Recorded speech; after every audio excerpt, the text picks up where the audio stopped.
Welcome to IndoctriNation, a weekly conversation series about protecting yourself from systems of control. I'm your host, Rachel Bernstein. Hi, everyone. As you all know, from the past several years, we've been providing this show as a free resource for survivors of systems of control all around the world. And we've recorded nearly 400 ad-free episodes with some of the most insightful survivors, therapists, and recovery experts as a way of supporting survivors who are too often starved of vital information in the all too small field of cult recovery. We would never have been able to keep the show going without the generous and consistent financial support from listeners like you who have committed to helping keep this show as a free resource for those who need it most.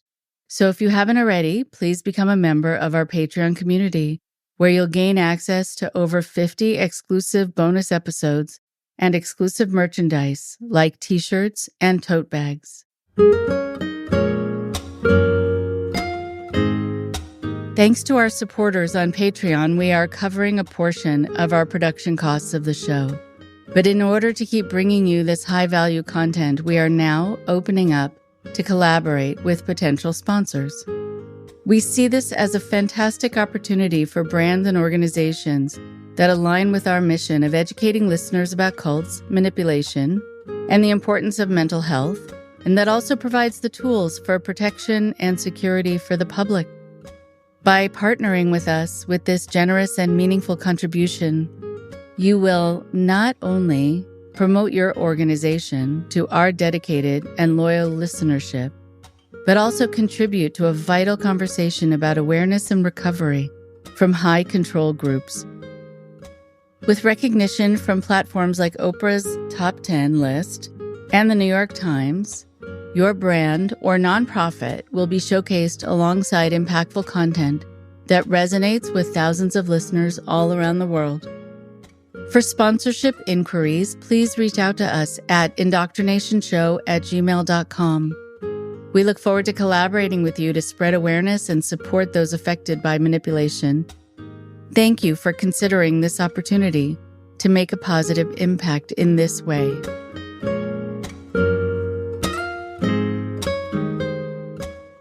So, with all of that being said, we are thrilled to announce this week's generous sponsor, Alan Schlegel. We have R. Scott Okamoto. He's a fourth-generation Japanese-American author, musician, and college professor from Pasadena, California.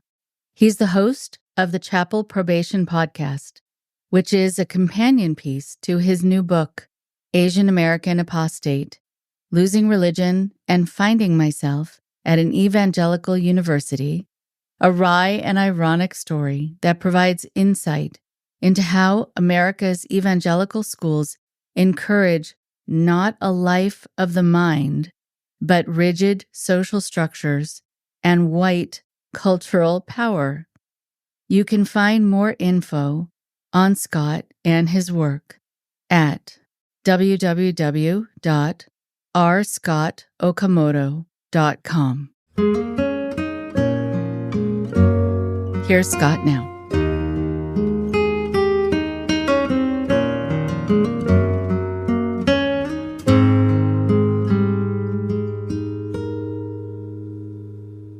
It is a delight to have Scott Okamoto with me today. I love that you're a AAA, Asian American Apostate. Yeah. And that you have this podcast, Chapel Probation, which is a great name for a podcast. And there's so much to cover. The isms, also the racism, sexism, all of it. I want to be able to get into all the fun stuff. All the fun, yes, lighthearted, fun stuff. So let's start by having you take a moment to introduce yourself, and then we'll start talking and hear about your story, and then move into what you're doing now. So go for it, Scott. Yeah, thanks for having me. It's an honor. And I'm a fourth generation Japanese American. My families came out of the incarceration camps of World War II. So we've come a long way. I was born at Fort Dix, New Jersey. My dad was in the Army, the American Army. I always have to clarify that. Grew up very evangelical here in Southern California and was all in. I was such a good Christian. I picked up the guitar just so I could be on the worship teams, and I led Bible studies. I did InterVarsity Christian Fellowship in college. But it was around that time I started to ask all the questions you're not supposed to ask about Christianity. And maybe unlike some of your guests, I didn't grow up in like a super culty, high control kind of Christianity. It had the sort of proto purity culture element to it. And certainly, the gospel was, Jesus is the only way and everyone else is going to hell. It was definitely that. But there was no barking like dogs and falling down like you're being electrocuted kind of shenanigans. So I felt good asking questions about human sexuality, about social justice, and about, all the things that they don't really like to talk about in most churches. And I guess we didn't have the term, but deconstruction began when I was in undergrad. And I got a master of writing at University of San Francisco, found my way back to Southern California, where I ended up teaching at an Evangelical University. I always put that in quotes. I don't know how in the hell they became a university, but by then I was 1 foot out the door. I was thinking, well, teaching at an evangelical school will help me regain my footing in the faith that I felt was just slipping away very quickly. And it ended up being quite the opposite. The sort of insipid thoughts and arguments of evangelicals was completely the same as everywhere else, even though it was supposed to be like a university. Very, pat answers. And, I found myself getting to know theology profs and biblical studies professors and being incredibly disappointed that they didn't have answers either. It was like the same thing my junior high pastor was saying. They could talk theology all day, but just basic questions about human suffering, human sexuality. No, they had really nothing. And I found myself realizing that the year I was going to be promoted to full time, really questioning the existence of God and having to face this decision. I guess I liked what I was doing. I was helping young Christians who reminded me of myself be better, be more thoughtful, not just accept the pat answers from their pastors about how the world works and how to treat people.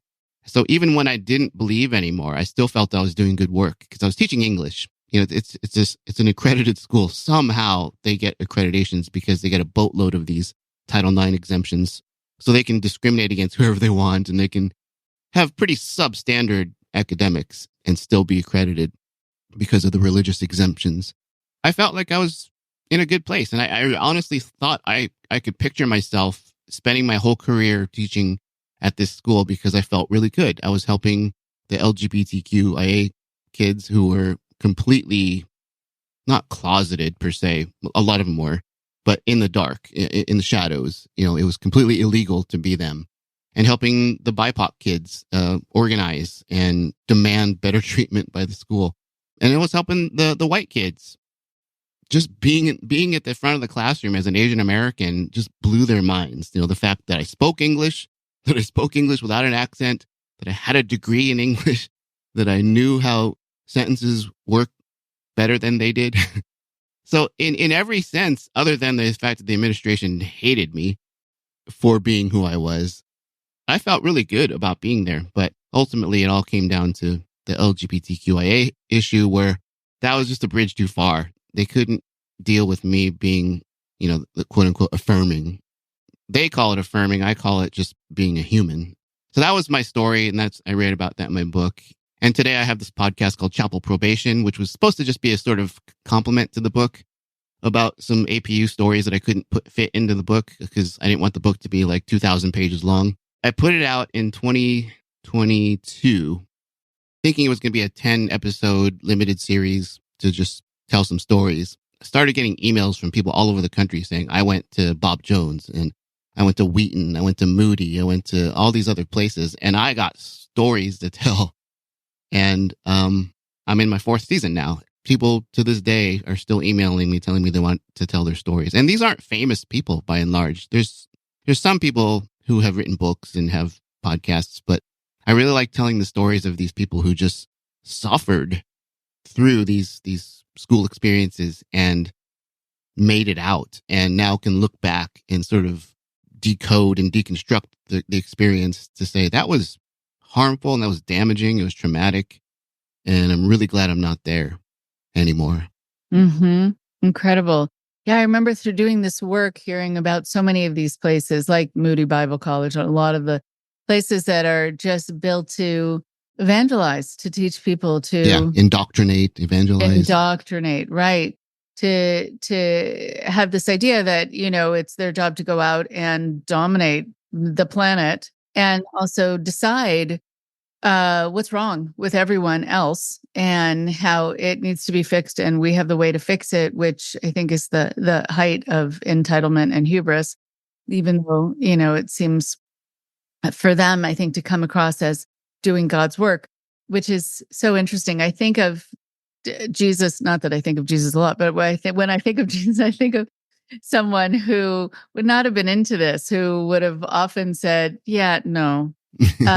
And don't quote me, because no. Yeah. Right? Yeah, take my words out of your mouth. Right. Yeah. Right. Yeah. Right. What you're talking about is this Christian dominionism, Christian nationalism that is so prevalent right now. It's in Congress. It's in the Supreme Court. It's literally happening. I came in at an interesting time, though, because this was like the late 90s. And it wasn't that. Evangelicals were political, for sure. They had the Dobson family values stuff. But they weren't necessarily trying to take over the country. I mean, they were out there, those Christians. But by and large, the core of evangelical culture was just sort of this friendly family values group. Now, they were racist and homophobic and patriarchal and all the things. But yeah, this whole I'm indoctrinating these students to go out into the world and make America completely Christian was just sort of beginning. So I sort of saw evangelical culture from the inside as it shifted into the Fox News, Tea Party, and eventually MAGA kind of identity that it is today. Yes, and it is a very frightening trend, and I wonder where it's going to go. And hopefully away, but away. we can point them in a few directions. We choice direction. I want to come back to something that you said about LGBTQIA community being illegal the way they are. That is such a moving statement, that people can be born into the world with a certain wiring, having done nothing wrong, but still be illegal, not unlike internment camps. You need to go be treated as a prisoner when you've done nothing wrong. I mean, I think this theme has come up in your life and in the life of others over and over again. It goes right to my core when you say it that way. Oh, yeah. I appreciate that. I came to APU, is the school I was at, and having moved from San Francisco and having been at UC San Diego, where I had a lot of gay friends, and it always bothered me that even when I was the strongest of Christians, I didn't feel comfortable inviting them to whatever church I was going to, or even the Bible studies that I was leading, because I knew, not because I was ashamed of them or critical in any way, I was afraid of how they'd be treated. And that always bothered me. And even at the time, I don't even think I was 100% affirming. I didn't know what to think of, being gay. We didn't really have trans in the conversation yet, or non-binary. It was either straight or gay back in the early 90s. I mean, it was there, but it wasn't in the zeitgeist. And so when I got to APU, there were students, and I think because I gave a vibe where I challenge everything as a professor of English teaching argumentation, I came off as pretty open-minded, and I found students who were coming to after class to talk about their, quote unquote struggles with being gay. They were really scared, to confront this, and they were trying to, they're praying to be healed from it as if it was some kind of illness. And it was so heartbreaking because I'm coming from secular schools or normal schools where they have LGBTQIA resources for everyone, and there's organizations that are there to give them support. And I supported those things. And now I'm in this place where it's literally illegal to be gay. They kick people out for being gay and fire professors for being gay. And I got in trouble every semester, not just for this issue, for all of the issues, but definitely I got hauled in to talk to my chair on behalf of the administration, because you can't say nice things about gay people. You can't encourage people to be more loving towards your gay brothers and sisters. It's not okay. And my chair, to his credit, was in a tough spot because he agreed with me, but he's like, you gotta toe the line. Otherwise, you're going to be fired. Wow. And right. And so towing the line. So that was a speech they gave you. And then you went back into the classroom and were guided by a different voice, by your own, it seems. It evolved. I think at the beginning I was careful because I was new. Yeah, right. And I would just ask, so what's wrong with being gay? And the students to be like, oh, well, just throw the verses out. And well, how does that square with Jesus saying love is the greatest commandment? Love your neighbor as your. It's just like, how are you going to navigate this? I mean, I didn't tell them what to think, but I'm like, okay, you're saying this, being gay is a sin, you go to hell, all these things. You're supposed to love everybody, including your enemies, according to the head honcho, Jesus. So how does that square? How does that line up for you? And they hated me for that by and large. I mean, a lot of students really appreciated it. I'd say most of my students really appreciated being forced to ask these questions, but a lot of them didn't. And they're the ones that would call the school and try to get me fired, because you can't ask these questions. You can't, and you definitely can't go down that path of trying to answer that question unless you come to the conclusion that, no, we have to hate these people and we have to, I always heard things like, oh, God has given them over to their sins, those verses. And, because the Bible, and this is why I deconstructed so completely, like the Bible just eats itself. You can't, the letters attributed to Paul, which I'm doing air quotes because we've found that he probably didn't write a lot of these and they were altered throughout history. And, they completely contradict each other. He's saying one thing in one place and then the exact opposite in another place. And these poor Christians who go to like a college or a Bible school have to try and tie themselves into knots and do these mental gymnastics to try and like find a through line through all this and square that with the teachings of Jesus and figure out how the Old Testament applies or doesn't apply. And I enjoyed being there. I like thinking about these things, but I was in a place where it didn't matter what the answer was because I didn't believe it anyway. But for those kids, and I related to them, because if this had been brought up to me when I was 18 or 19, it would have been terrifying, because your whole worldview is based on this Bible being completely true and completely inerrant and perfect. The perfect word of God is what they always said. And I'm like, well, we're really stretching the word perfect to its limits here, because there's I just point some contradictions out and their brains would just, like it's, but I never did it like viciously. It was always like, let's create this safe community where we can talk about this and ask questions and maybe not find answers, but at least we're doing our due diligence, and in a college setting, in a safe room, that you're not going to be judged if you don't feel 100% certain. Because I think that's the problem of evangelicalism, is they have to be so certain about everything that they say and they think they believe.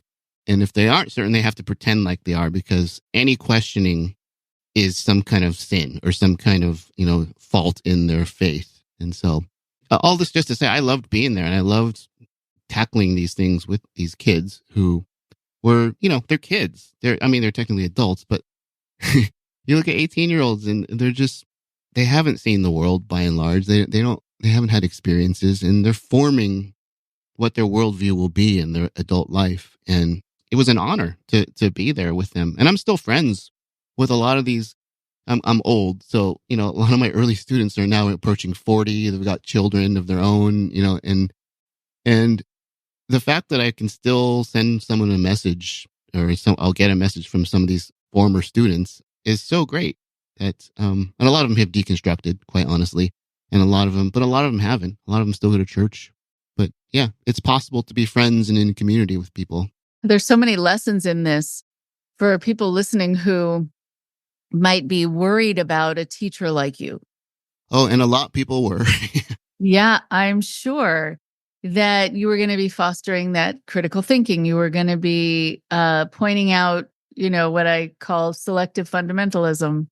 You were going to be having people notice contradictions. And I think that's the most respectful way to teach, and having an environment of questioning this, doing the Socratic method. And what you're saying is exactly the opposite of, I'm sure, how the reason at its heart why you were condemned, that you were going to be turning everyone away. You're saying, I have a whole bunch of students who go to church, who are believers, who are whatever they are. Me teaching them really how to look at things didn't interfere in their life in any way, didn't sway them necessarily. They still sort of wound up, I guess, across the board where they would have wound up. Yeah. And I point out in the book that I don't think my class or knowing me really made anyone deconstruct completely, or because typically they would just dig their heels in harder. But the interesting thing about evangelical colleges and universities is that they do alumni surveys, and something like 80+% of alumni aren't going to church anymore within 5 years after they graduate. And it varies from year to year, but it's really high. And it's not because of people like me. It's because they took a Bible class from an actual scholar who showed them what the Bible says or doesn't say. And it just blows their mind because, they grew up with some pastor or high school pastor who presented them a version of Christianity that is simply not in the Bible. and it's not me. Almost all the guests I've had on Chapel Probation who have left the faith point to their Bible classes for the reason why they left. It wasn't because we talked about homosexuality in freshman writing class. It's because they took a Luke Acts class and were just horrified to see what Acts was. And yeah, it's more convenient for a school like APU to blame me, an Asian, immigrant, foreigner, evil, non-white person. And so I was blamed for leading people astray. If you ask my students, they'd be like, yeah, you'd like to think you had that kind of sway. They appreciate the discussion, but a lot of them would go, wow, that's really interesting, or wow, that's really challenging, and then go on about their day. Still, it's not like anyone lost their faith because of me. There was one story in the book where I tell a very tragic story about a soccer player who needed the Bible to be completely 100% inerrant. And something I pointed out in one class just blew his mind, and he ended up dropping out of school. And that's the one that keeps me awake at night. I wish he had come back and we could have helped him keep his faith and stay in school and stay on the soccer, because the soccer team blamed me for him leaving. All I did was point out that the four gospels have four different, chronologies. They don't line up. And to prove me wrong, he whipped out his Bible and he starts flipping through. And I had mentioned a couple verses, and he just turned white, walked out of the class, never came back. And I realized I needed to be more careful about how I present this stuff. It can't just be some flippant, offhand remark. It has to, if we're going to do this, we have to be sensitive, because it means, like I said, it means everything to these kids. It's a cornerstone of their faith. And you pull that stone out and the whole wall crumbles.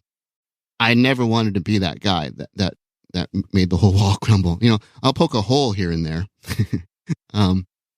Or point out some of the faulty foundations of it that they can then spend the rest of their lives reinforcing if they wanted to. So yeah, that was the one time that I could think of where it was like, oh, if I could do that one over, I would. but that's in 15 years of being there. So by and large, I felt really good about the class and the class discussions that we had. Good. Going back to that scene of him, having that huge reaction.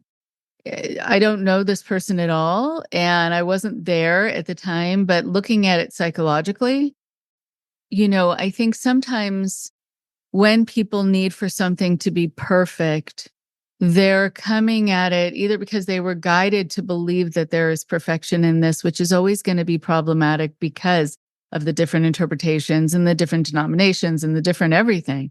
And so it may have been the first time that something like this was pointed out, but probably not the last.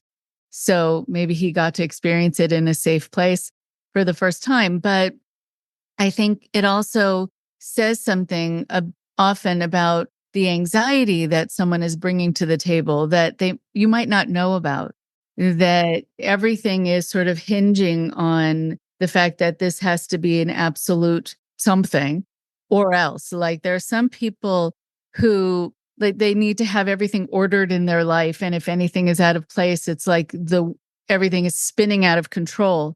And so there's more of kind of OCD approach, which is not to blame the person. I mean, that it's an overwhelming diagnosis, it's an overwhelming issue, but it does cause that kind of reaction some of the time. Like that's it. The earth doesn't feel like it's spinning on its axis suddenly because of something tiny or something even maybe not so tiny, but just something that doesn't quite fit. Yeah. Most of my students would have said it's tiny because, most students could say, oh, well, there's these things that don't line up.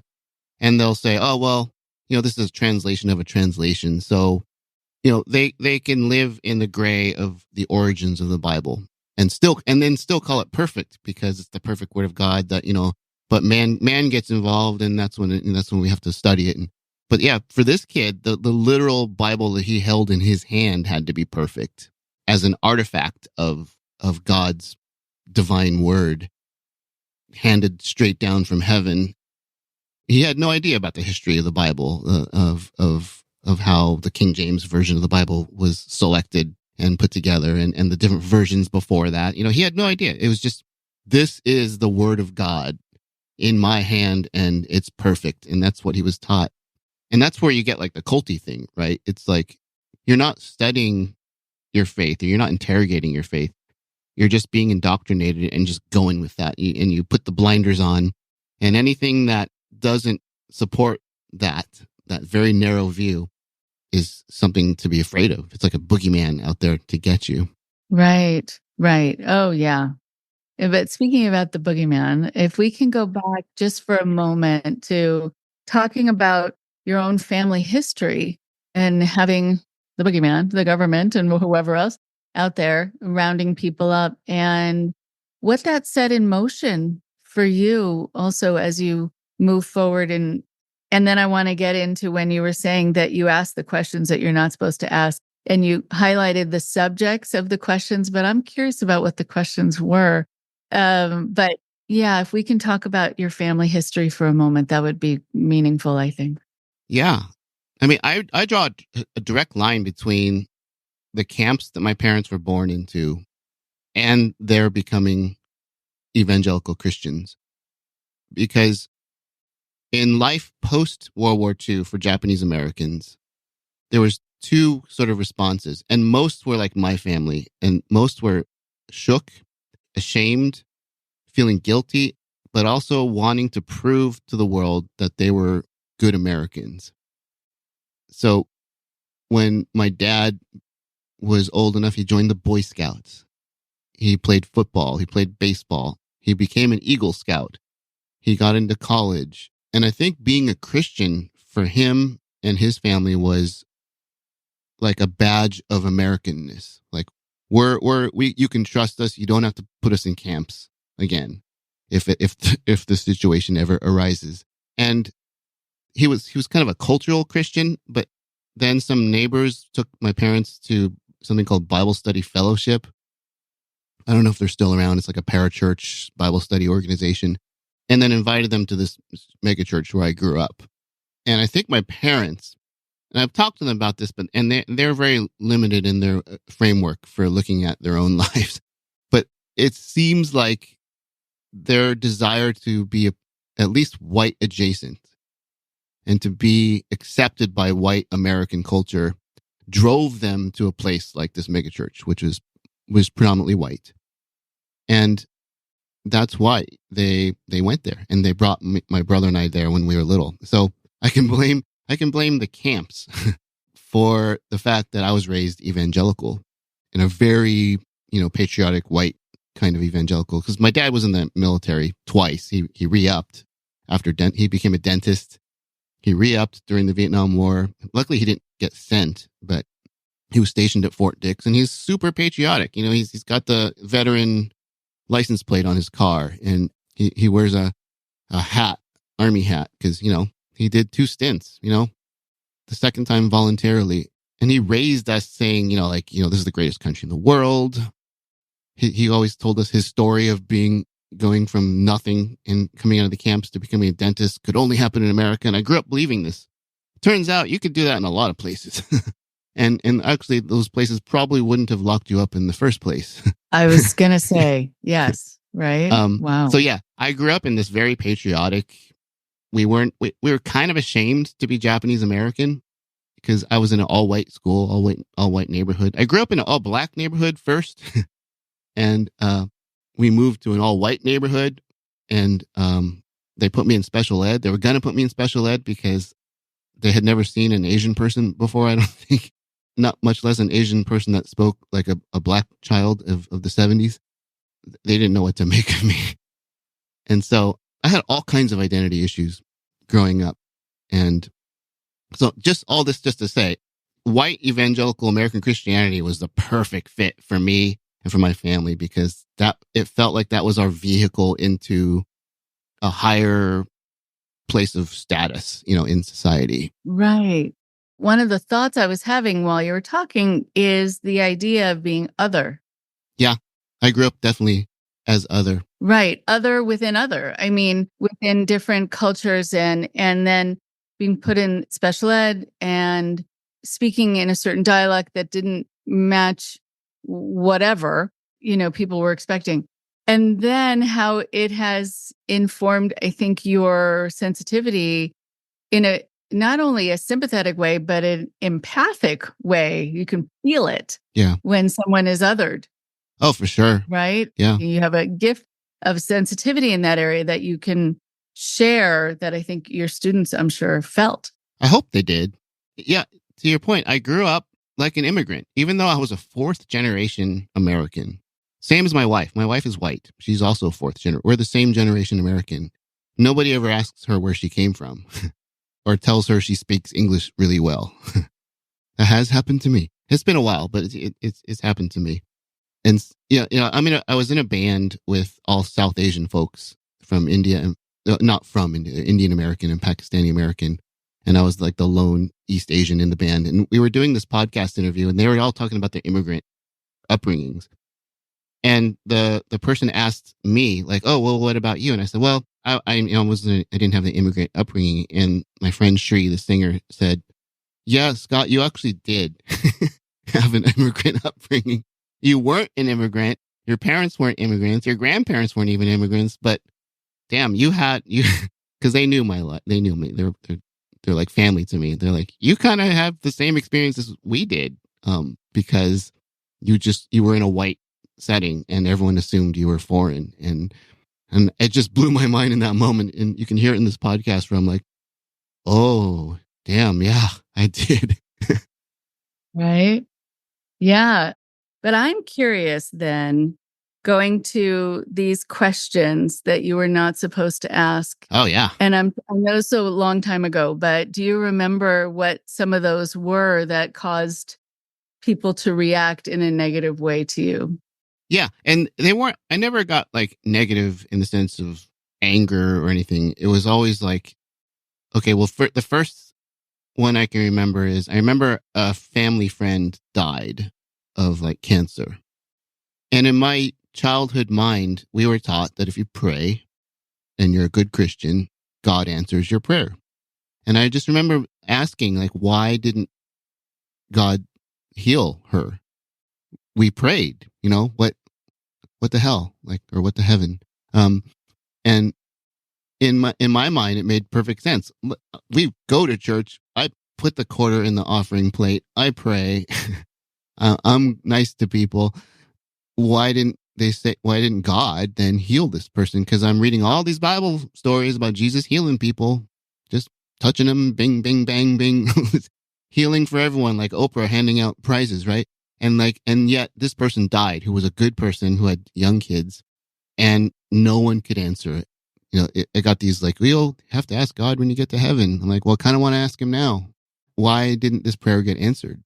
And then just the issue of like suffering, why do some people have to suffer? And why do bad people not sometimes? It doesn't seem fair.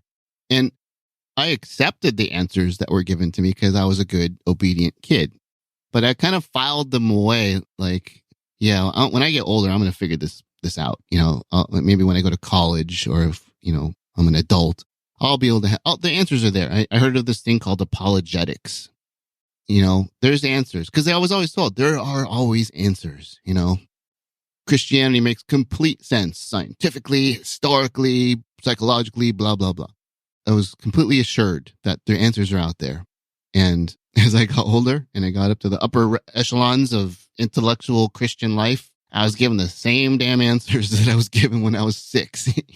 Like some guy with a PhD in theology had the same answers used bigger words, but these were not good answers. I read C.S. Lewis's The Problem of Pain cover to cover a few times, trying to think, did I miss something? Because I don't think he answers this, other than to say it sucks. In sin, sin is the problem. So, and to me, then that's a design flaw. You're going to design us this way and then punish us with eternal damnation for being this way and not turning against the way that you made us. There were probably other questions about Bible stories and miracles that I wasn't sure. I was a kind of, not a skeptic as a kid, but I was definitely like, that's odd. But I learned, because I was a pliant, people-pleasing, obedient kid, when I got the answers that didn't seem great, I just went with it. Okay. Right. But it's very hard, and it's not satisfying. No. But it gave me, but like I said, I believed that answers were out there. Just my parents couldn't answer it, or this junior high pastor couldn't answer it, or this high school pastor couldn't answer it. And I kept moving up in the hierarchy of adult authority. I thought, C.S. Lewis, who wrote The Lion, the Witch, and the Wardrobe, he'll answer it. No, not really. So by the time I'm in my 20s, I hate Christian books. I'm a Christian. I read the first chapter and I'm like, this is terrible. Like, who green-lighted this? This doesn't make any sense. I read The Purpose-Driven Life, a famous book that sold like 20 million copies. I read the first page and I put it down. I'm like, no. Telling a middle-class person in Orange County that their whole reason to be on earth is to please and serve God, fine. Tell some poor kid starving in a third world country, I don't think their first responsibility is to please and serve God that day. They survive a war, survive famine, survive violence, gang violence. It's such a privileged point of view to be evangelical. It assumes a middle-class existence. And then when they try to evangelize to people who are impoverished or oppressed, they're just lying. Jesus has all the answers. Jesus can make your life better. It's like, no, I never saw that.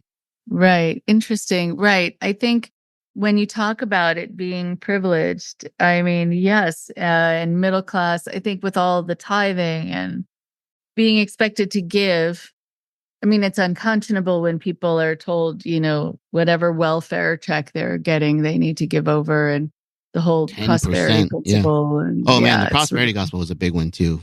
Especially at the end, I was like, no, that is just, it's completely contradictory with everything that Jesus taught. The prosperity gospel being this belief that your faithfulness leads to wealth and prosperity. Yeah, I couldn't square that with anything Jesus said. Right. Because I mean, not that I know a lot about the New Testament, but still, just the meek shall inherit the earth. I mean, I just it seems like something I learned. So it was probably one of the top 10 Yeah, quotes. the And where is Beatitudes. that? Yeah, The Beatitudes, there's right? a movement amongst evangelicals today, according to megachurch pastors, that their flock, their congregations, kind of want to take out the Beatitudes from the Bible because it's too woke, it's weak. So it's the complete opposite of their demigod, Donald Trump. And so, no, hell no, Beatitudes. That's just weakness to them. And Oh, so, that's so sad yeah, because I feel like that's the heart of the Bible. right. I mean, it's cribbed straight from Buddhism, apparently, but Oh, interesting.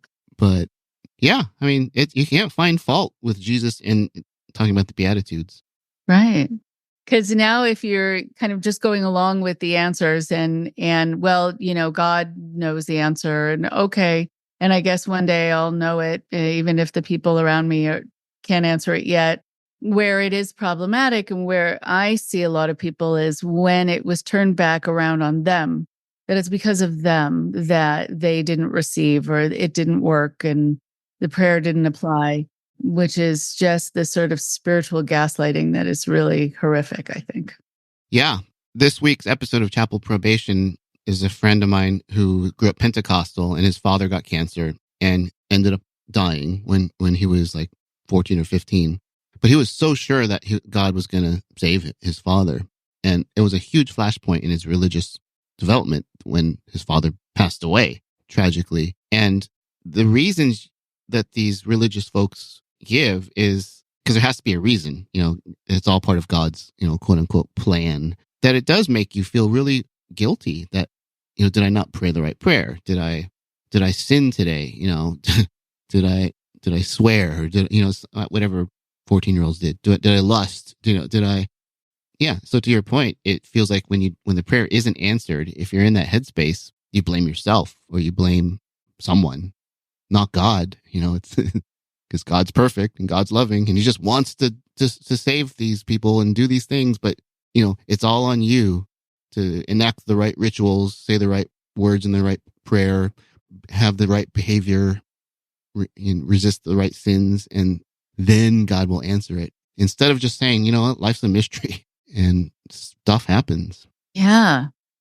Yeah. Right. And making room for, I remember I've talked about this on the podcast with my rabbi saying that nature doesn't have a conscience, that if, right, things just happen. Making room for that. It does fly in the face of this idea of there being a plan, which works for a lot of people. Yeah, and we're back to privilege, right? If you have this wonderful life where Right. all your needs are met, you got family around you, you got a house to live in, food, a nice car. Of course, it makes the prosperity gospel make sense to you because your life is charmed. Yeah, Right. Yeah. And you have access. You have access and to. then you can say, "Oh, we're rich because we're so godly. We're so faithful." And if you're not, then what are you guys doing wrong? Because, we figured it out. That was the attitude of a lot of my students because at APU, there's a lot of rich kids and they have no sympathy or empathy for people who are struggling. They're just confused by it. They're like, well, what's wrong with you all? Wow. One of the things that I wanted to also make sure to come back to is this idea that when we're dealing with these kinds of religious beliefs, we're dealing with an infusion of racism, of homophobia, of sexism. We've talked a lot on the podcast about the sexism, and this is not to say it shouldn't be talked about again, and the homophobia. Let's talk about the racism because I wonder about that. And that's one of those super fun things we were going to come back and talk to the light subject. So tell me about that. What have you seen? And also in terms of it being either infused in biblical teachings or, what you saw at the university or at, et cetera. Let me know what that means. Yeah.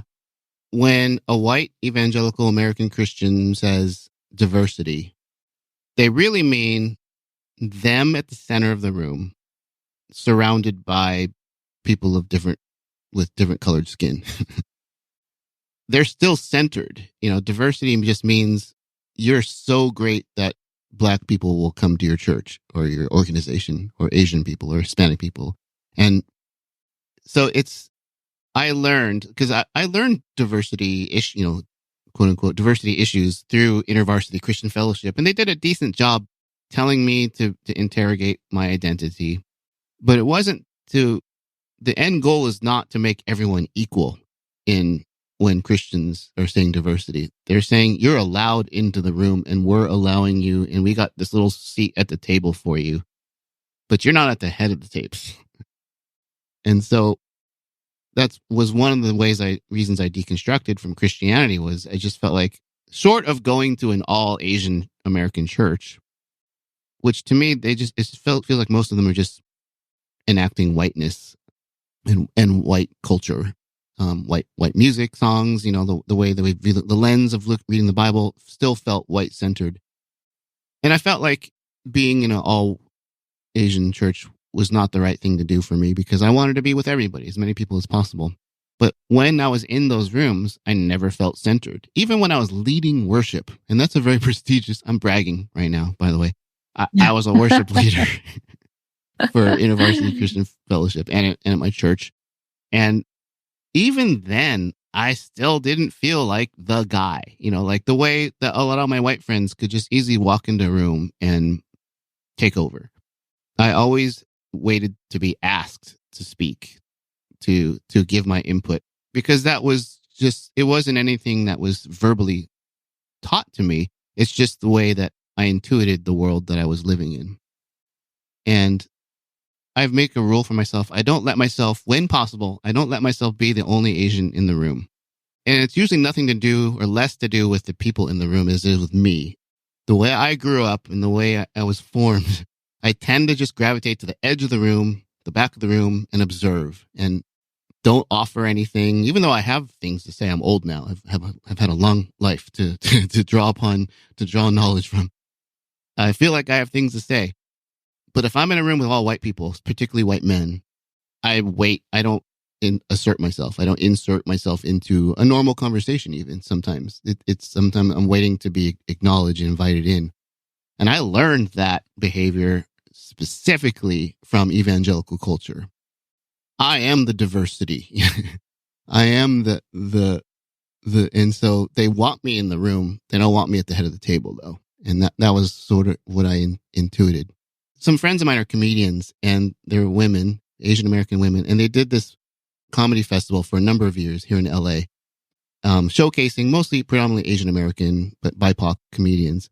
And every year they would have a diversity showcase segment and they would have like 3 white guys, and they would get 5 minutes, hard 5 minutes, booted off the stage if they went over.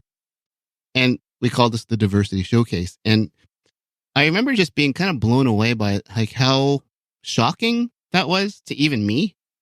We're treating these bearded white comics who were cool guys to be able to even participate in this. They had a sense, they got it, But when they told me that they were doing this, I just remember feeling this feeling of panic. Like, you can't do that. I'm like, wait, but that's what they do to us. It's like, so they were just turning the tables and just sort of reorienting our thinking to say, this is what is done to us when you say diversity showcase. And it took me like a good year to like get my head around it. And this is funny, it's like, and a lot of people were pissed about it, like mostly white people, but it was just like, it was satire, right? At its finest, because it's shining light on this point that this is how people are treated as not central to a scene or a culture. But for me, I learned all that sort of white centeredness. We have this term decolonizing in our deconstruction world.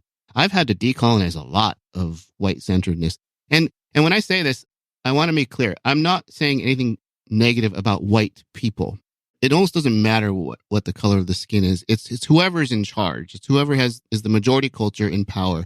In Japanese people treat Koreans and Filipino people terribly because they're in power there. It's a very homogenous culture. And so if we were in Japan, I'd be talking about that. I'd be talking about those damn Japanese people who tend to do these things and have these attitudes about other people.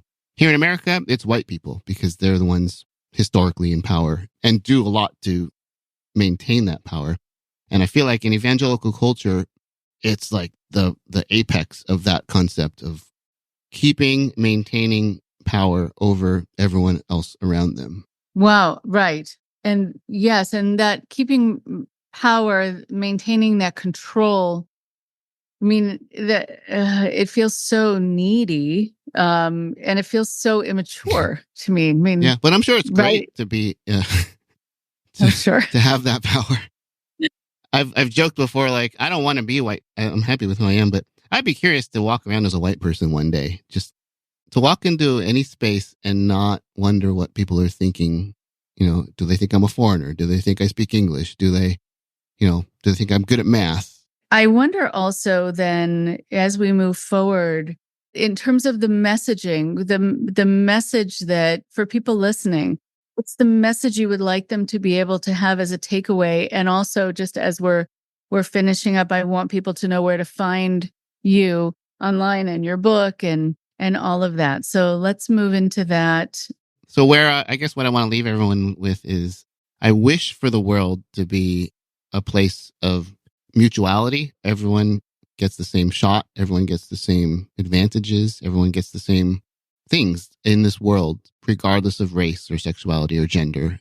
I'm not a Christian anymore, but I think the church can play a role in making this happen, given what we talked about, the teachings of Jesus, given the foundation of the Torah, which are some tough things in both the Old Testament and New Testament of the Bible. But I think there's a way forward where we can all be in community together, where we can give each other the benefit of the doubt. It's tough right now. I've never, in my 54 years on this planet, I've never seen things so bad as far as people just refusing to accept the same facts. We're kind of in a non-starter point right now, but I have hope that there are people who, the next generation coming up won't buy into this us versus them mentality about life and capitalism and all these things, that, my kids' generation will hopefully start to swing things back to a place where everyone's valued, everyone can coexist here and have a life where they can flourish, including the MAGA people. Like, I don't like them and they don't like me, but I don't wish any harm to them. I don't want to enact legislation to make their lives worse. I want them to have the same beautiful life that we all have. Right. It's a very inclusive, expansive message, as it should be. Okay, so where can people find your podcast, your book, and everything? The podcast is called Chapel Probation. It's wherever you get your podcasts. If you have a story you want to tell, let me know. Scott Okamoto at mac.com is my email. I have a website, rscottokamoto.com, which is kind of like the mothership where you can get links to everything. The book is called American Apostate. It's everywhere. You can get books. Yeah, and I really appreciate this conversation. I had heard of you through Andrew Pledger. He was on Chapel Probation. He was a very good episode about his time at BJU. So, yeah. When I saw your name pop up, I was like, that name looks so familiar. Where have I heard this name? And he talked about you in being a great help to him as he kind of came out of the Bob Jones life. Yeah. Oh, that's very lovely. Yes. For people who don't know, Andrew Pledger is our wonderful social media director and has his own podcast talking about his own experiences and is making the rounds. Yeah, it's so good. Mm-hmm. The stories there are just, hit you right in the heart. Yeah. Yes. I'm so happy to be able to speak with you. I think your family's lucky to have you. Your students were lucky to have you, and really grateful for your time. And I encourage people to check out your book and your podcast. So thank you very much. Yeah. Thank you, Rachel. It's been great.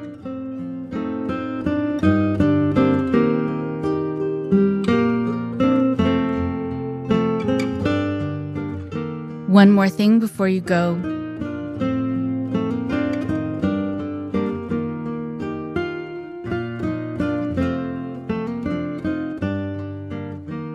It is so good to speak with people who are so thoughtful and so bright and so willing to be open.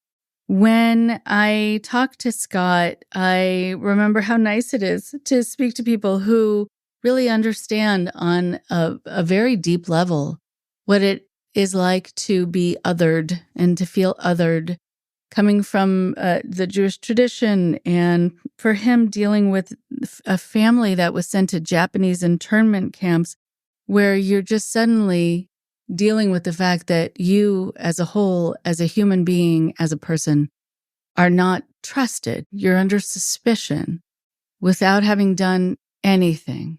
And in fact, having oftentimes been a good citizen and a trustworthy citizen and an excited new member of a society that is appreciating the gifts of it and the wonder of it and the opportunities of it.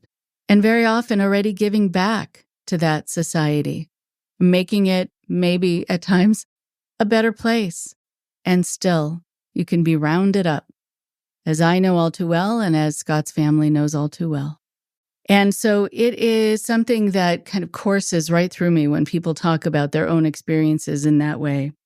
And I think about part of the reason that I do this work is so that people get reminded to find out what's happening around them, to be able to have their finger on the pulse of what's happening in society, to know at times what to watch out for, without a conspiratorial bent, but just very real, just finding out if there's something happening that you need to protect yourself or your family from.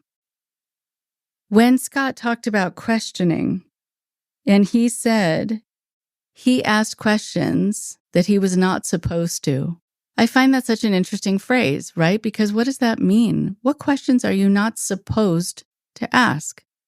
Questioning, as we know, is a symbol of critical thinking. Questioning is a symbol of a mind that is wanting to know more in order to connect, like in a conversation. If it were just one-sided and you were just asking that person questions and they never asked you a thing, you would wonder if they cared at all about you or about your experience, about your life. But also, when you are dealing with questioning, you also deal with finding out if the person who you are asking the questions of can tolerate being questioned. And if they change the verbiage from you asking them questions to you questioning them, then you already know how they feel about it. They want to be impervious to that. They want to have a wall really between you and them. And they also don't want to have to explain themselves, sometimes because they have kind of a entitled bent when they're talking. They have what I call the how dare yous. How dare you question me? How dare you ask me these questions? But I think a lot of times when I give a talk, and I've mentioned this before, my favorite part of it is the Q&A, the question and answer period. It used to actually make me sweat. It made me so nervous because I thought, what if I don't know the answer? Now that I have a little more information, I feel like I know the answer to a certain degree. Still, I see the Q&A period as not just a chance for me to share what I know, but for me to find out what you want to find out about. For me to see what the public is interested in. And that helps me know what to study and what to talk about a little more. And so it's a great interplay. And without that interplay, you're left in the dark. And for some people, they don't mind it because they want to stay above you. They don't want to have to answer you. They don't really want to have to learn from your question. I like being challenged. I like being in a situation where I say, even to my kids, that's such a great question. I have no idea what the answer is, at least not yet. So let's do some research together, or let me do some research and I'll get back to you. That feels so nicely interactive and really special and warm. The Socratic method is also one of my favorite ways of teaching, where you ask questions, where you have someone explore something by getting into not just lecturing, doing this sort of frontal lecturing kind of classroom, but engaging their ability to look at things and to ask about things. And then you have this richness, I think, of that interchange. And you're inviting a person to be very involved in the conversation and very involved in the lesson. You also then, I think, need to be open as a teacher to learning from your students. But again, there are some schools, there are some places where that would never be allowed. And I'm sure some people listening to that think, what? Like, that's even a possibility? That someone in a position of authority could be open to learning from me? Because that was never presented as even a chance or a possibility in the slightest. But I think one of the things that, again, we learn when we are around people who are questioning is what people care about, what they individually care about, what they want to learn more about. And I think it's a wonderful invitation, not something that threatens me.